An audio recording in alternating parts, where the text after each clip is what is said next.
رحمان کے بندے ہوتے ہیں نا، اگر یہ اتنی اعلیٰ عبادات بھی کرتے ہیں، قیام میں راتیں بھی گزارتے ہیں، نوافل بھی پڑھتے ہیں، سجدے بھی کرتے ہیں،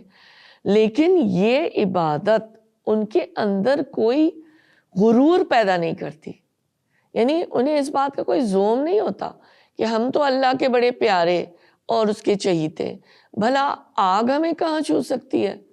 بلکہ اپنی ساری نیکیوں اور عبادتوں کے باوجود بس ان کے دل خوف سے کانپتے رہتے ہیں، لرزتے رہتے ہیں کہ اللہ تعالیٰ کہیں ہمارے عمل کی کسی کوتاہیوں کو نہ تھام لے اور ہمیں مبتلا عذاب نہ کر دے۔ جو ان کی تقویٰ کی روش ہوتی ہے، اس کے زور سے وہ جنت جیت لینے کا کوئی یعنی وہ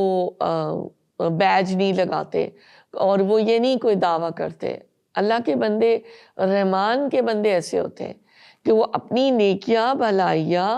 اور اپنی جو عبادتیں ہوتی ہیں اس کو وہ ٹوٹا پھوٹا ہی قرار دیتے ہیں، اور وہ یہ کہتے ہیں کہ یہ انسانی مطلب کمزوریاں ہیں، اور یہ سوچتے رہتے ہیں کہ اللہ تعالیٰ آپ اپنی بارگاہ میں اس کو قبول کر لیجئے اور ہمیں اس کا ایک وسیلہ بنا دیجئے کہ جو ہماری چھوٹی چھوٹی یہ عبادتیں ہیں یا نیکیاں ہیں، یا جو ہم اللہ آپ سے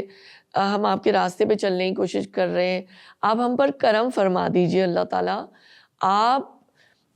ہم اپنے عمل کا کوئی بھی مطلب دعویٰ نہیں کر رہے، ہم صرف اللہ تعالیٰ آپ کے رحم و کرم کے غلام ہیں۔